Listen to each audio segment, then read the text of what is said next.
सबैलाई शुभ बिहानी है।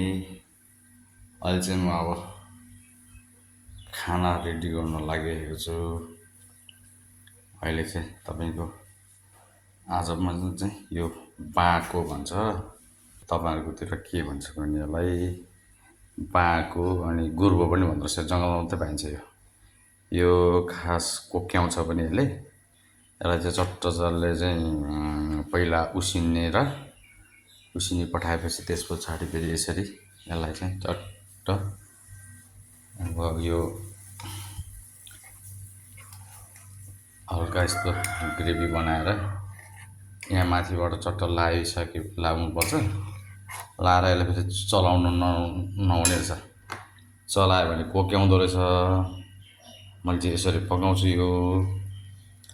आज चाहिँ अब यो वर्षमा एकचोटि मात्रै खाइने हो। अनि आज चाहिँ यसलाई चट्टजले बनाउँदैछु।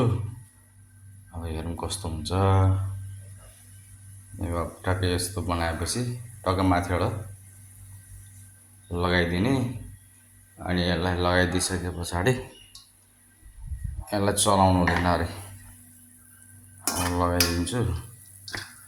लगाएर टक्क छोपिदिएपछि एकछिन पाकिहाल्छ, निकालिहाल्ने हो। अब खै कस्तो हुन्छ भने स्वाद चाहिँ अहिले आज बनाउनु पर्यो। यो चाहिँ आथा हो।